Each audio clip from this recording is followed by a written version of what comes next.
ಪತ್ರವನ್ನ ಓದೋ ಸಮಯ ಆಯ್ತು. ಪತ್ರ ಯಾರು ಎಲ್ಲಿಂದ ಬರೆದಿದ್ದಾರೆ ನೋಡೋಣ ಬನ್ನಿ. ಗುರುಜಿ, ಪತ್ರವನ್ನ ಉಮಾ ಅವರು ಶಿರ್ಸಿಯಿಂದ ಬರೀತಾ ಇದ್ದಾರೆ. ದಯವಿಟ್ಟು ಪತ್ರವನ್ನ ಓದಿ ಅಂತ ಮೊದಲಿಗೆ ಬರೆದ್ಬಿಟ್ಟಿದ್ದಾರೆ. ಖಂಡಿತ ಓದ್ತಾ ಇದ್ವಿ ಉಮಾ ಅವರೇ. ಪರಮ ಪೂಜ್ಯ ಶ್ರೀ ನರೇಂದ್ರ ಬಾಬು ಶರ್ಮಾ ಅವರಿಗೆ ನನ್ನ ಹೃದಯಪೂರ್ವಕ ಕೋಟಿ ನಮನಗಳು ಗುರುಜಿ. ಗುರುಜಿ, ನಾನು ಉಮಾ ಶಿರ್ಸಿಯಿಂದ ಈ ಪತ್ರ ಬರಿತಾ ಇದ್ದೀನಿ. ನನ್ನ ಪ್ರಶ್ನೆ ಏನಂದ್ರೆ, ನಮ್ಮ ಮನೇಲಿ ತುಂಬಾನೇ ತೊಂದರೆಗಳಿದೆ. ನಮ್ಗೆ ಅಂದ್ರೆ ನಾವು 3 ಜನ ಹೆಣ್ಮಕ್ಳು, ನಮ್ಗಿನ್ನೂ ಕಂಕಣ ಬಲ ಕೂಡಿನೇ ಬಂದಿಲ್ಲ. ಯಾಕೆ ಅಂತ ಕೂಡ ತಿಳಿತಿಲ್ಲ. ಆಗ್ಲೇ ನಮ್ಮ ವಯಸ್ಸು ಕೂಡ ಮೀರಿ ಹೋಗಿದೆ. ಇದ್ಯಾಕೆ ಅಂತ ದಯಮಾಡಿ ತಿಳಿಸ್ಕೊಡಿ ಅಂತ ಹೇಳ್ತಿದ್ದಾರೆ. ನಮ್ಮ ಅಪ್ಪ ಅಮ್ಮನಿಗೆ 3 ಹೆಣ್ಮಕ್ಳು 3 ಗಂಡು ಮಕ್ಳು ಅಂತ ಹೇಳಿದ್ದಾರೆ ಗುರುಜಿ.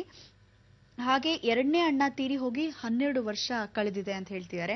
ಉಮಾ ಅವರ ಹುಟ್ಟಿದ ದಿನಾಂಕ ಹೀಗಿದೆ ಗುರುಜಿ, 5/7/75 ಮಧ್ಯಾಹ್ನ 12:30ಕ್ಕೆ ಹುಟ್ಟಿದಾರಂತೆ ಗುರುಜಿ.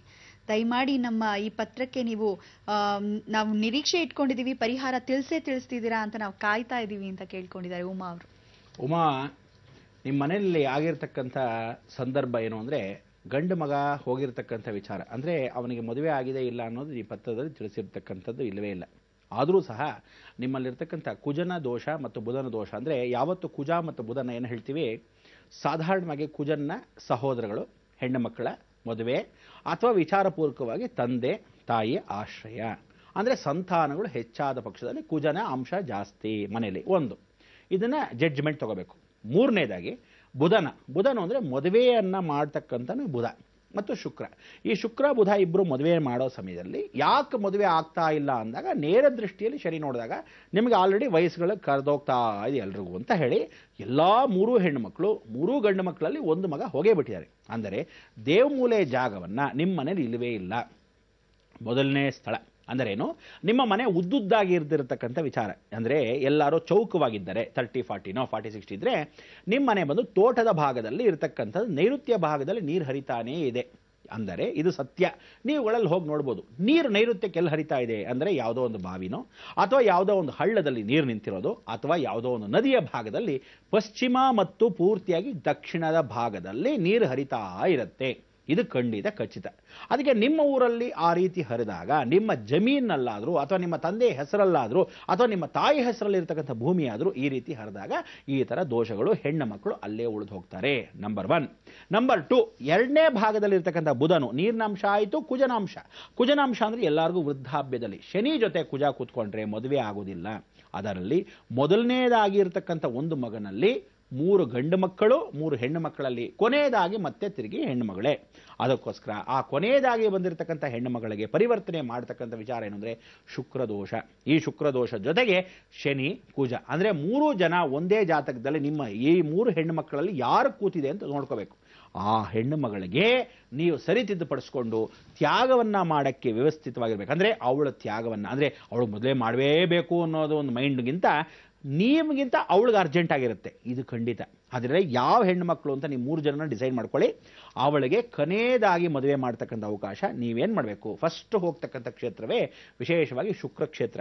ಆ ಶುಕ್ರ ಕ್ಷೇತ್ರದಲ್ಲಿ ಏನು ಮಾಡಬೇಕು, ವಡಪಳನಿ ಅಂತಿದೆ. ವಡಪಳನಿ ಎಲ್ಲಿದೆ? ತಮಿಳುನಾಡಲ್ಲಿ ಮೆಡ್ರಾಸಲ್ಲಿರ್ತಕ್ಕಂಥ ಅಲ್ಲಿ ಅಡುತೊರೈ ಅಂತಕ್ಕಂಥ ವಿಚಾರ.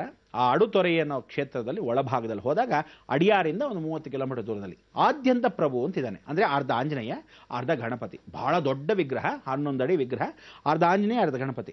ನೀವು ಈ ಕುಟುಂಬ ಪರಿವಾರ ಸಮೇತವಾಗಿ ಹೋಗ್ತಕ್ಕಂಥದ್ದು ಮೆಡ್ರಾಸ್ಗೆ ಮಾತ್ರ. ತುಂಬ ಊರು ಸುತ್ತಬೇಕಾಗಿಲ್ಲ, ಟ್ರೈನ್ ಹತ್ತೋದು ಮೆಡ್ರಾಸ್ಗೆ ಹೋಗೋದು. ಸೊ ಅದರಿಂದ ನೀವು ಅಲ್ಲಿ ಹೋದಾಗ ವಡಪಳ್ಳಿಯಿಂದ ಆ ರೂಟ್ಗೆ ಹೋದಾಗ ಅದೇ ದಾರಿಲಿ ಹೋಗ್ತಾ ಎಡಭಾಗದಲ್ಲಿ ಕಾಂಚನ ಕಾರ್ಯ ಸಿದ್ಧಿ, ಅದಕ್ಕೆ ಕಾಂಚನ ಕಾರ್ಯ ಸಿದ್ಧಿ ಅಂದರೆ 3 ದೇವಿಗಳು ಒಂದೇ ದೇವಸ್ಥಾನದಲ್ಲಿದೆ. ಹಿಂದ್ಗಡೆ ದೊಡ್ಡ ಆಂಜನೇಯ, ಅಂದರೆ ಆ ದೊಡ್ಡ ಆಂಜನೇಯ ಅಂದರೆ ಅರ್ಧ ಆಂಜನೇಯ ಅರ್ಧ ಗಣಪತಿ. ಆದ್ಯಂತ ಪ್ರಭು, ಆದಿ ಅಂದರೆ ಗಣಪತಿ, ಅಂತ್ಯ ಅಂದರೆ ಚಿರಂಜೀವಿ ಆಂಜನೇಯ, ಎರಡೂ ಅರ್ಧ ಇದೆ. ಎಷ್ಟು ಚೆನ್ನಾಗಿದೆ ಗೊತ್ತಾ? ಆ ಕ್ಷೇತ್ರವನ್ನು ನೀವು ಹೋದಾಗ ಯಾರು ಅಲ್ಲಿ ಪೂಜೆ ಮಾಡಿಸಿ ಅಲ್ಲಿ ವ್ಯವಸ್ಥೆಯನ್ನು ಮಾಡಿದಾಗ ಆ ಕ್ಷೇತ್ರ ಹೇಳಬೇಕು, ಈ ಥರ ನಿಧಾನಕ್ಕೆ ಮದುವೆ ಆಗಿದೆ, ನಿಧಾನಕ್ಕೆ ಮದುವೆ ಆಗದೆ ಇರತಕ್ಕಂಥದ್ದು, ಅಥವಾ ಈ ರೀತಿ ಸಂಸಾರದಲ್ಲಿ ತೊಂದರೆ ಇದೆ, ಇದನ್ನೆಲ್ಲ ಅಲ್ಲಿ ವಿವರಿಸಬೇಕು. ಯಾತಕ್ಕೆ ವಿವರಿಸಬೇಕು ಅಂದರೆ ಕೂತ್ಕೊಂಡು ಕಲಶದಲ್ಲಿ ಆಹ್ವಾನ ಮಾಡ್ತಾರೆ. ನಿಮ್ಮಷ್ಟು ಕಷ್ಟಗಳನ್ನ ಆಹ್ವಾನ ಪರಿವರ್ತನೆ ಮಾಡಿ ಭಗವಂತನ ಇಷ್ಟಲ್ಲಿ ಮಾಡ್ಕೊಡ್ತಾರೆ. ಒಂದು ಫೋಟೋನೂ ಕೊಡ್ತಾರೆ. ಆ 3 ಜನ ಕಾಂಚನಾದೇವಿ ಅನ್ನತಕ್ಕಂಥವಳು 3 ಜನ ದೇವಿಯಗಳು ಕೂತಿರ್ತಾಳೆ. ಅವಳು ಏನು ಅಂದರೆ ಮಾಂಗಲ್ಯ ಧಾರಣೆ ಪರಿವರ್ತನೆ ಮಾಡಬೇಕು. ನೀವೇನು ಮಾಡಬೇಕು, 3 ಮಾಂಗಲ್ಯ ಮದುವೆ ಆದ ಮೇಲೆ 3 ಮಾಂಗಲ್ಯನ ದಾನವಾಗಿ ಕೊಡಬೇಕು. ಯಾರಿಗೆ? ದೇವಿಗೆ. ನನ್ನ ಮದುವೆ ಆದ ಮೇಲೆ ನಾನು ನನ್ನ ಗಂಡ ಸಮೇತವಾಗಿ ಬಂದು ಈ ದಾನವನ್ನು ಇಲ್ಲಿ ಮಾಂಗಲ್ಯ ಧಾರಣೆ ಮಾಡ್ತೀವಿ ಅಂತ ಪ್ರಾರ್ಥನೆ ಮಾಡ್ಕೊಳ್ಳಿ. ಖಂಡಿತ ಇದನ್ನು ಮಾಡಿ ನೀವು ಅಲ್ಲಿ ಹೋಗಿ ವಾಪಸ್ ಬರೋಷ್ಟರಲ್ಲಿ ಈ ಮಗಳು ಯಾರು ಅಂತ ತಿಳ್ಕೊಳ್ಳಿ. ಅವಳಿಗೆ ಕೊನೆಯದಾಗಿ ಇಟ್ಕೊಳ್ಳಿ.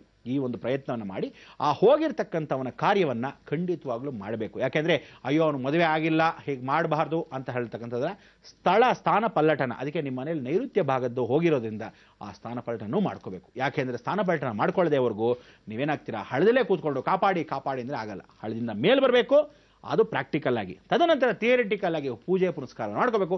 ಎರಡೂ ಕೋಇನ್ಸಿಡೆಂಟ್ ಆಗುತ್ತೆ, ನಿಮ್ಮ ಜೀವನ ರಕ್ಷಣೆ ಆಗುತ್ತೆ. ಗುರುಬಲ ಬರಲಿ, ನಿಮಗೆಲ್ಲರಿಗೂ ಒಳ್ಳೇದಾಗಲಿ ಅಂತ ಮುಖಾಂತರ ಹಾರೈಸ್ತಾ ಆ ಭಗವಂತ ಕೃಪಾ ಕಟಾಕ್ಷ ಯಾವತ್ತೂ ಇರಲಿ, ನಿಮ್ಮ ಕುಟುಂಬದಲ್ಲಿ ಅತಿ ಶೀಘ್ರದ ಎಲ್ಲ ತೊಂದರೆಗಳು ದೂರ ಆಗಲಿ ಅಂತ ಪ್ರಾರ್ಥನೆ ಮಾಡ್ಕೊಳ್ಳಿ.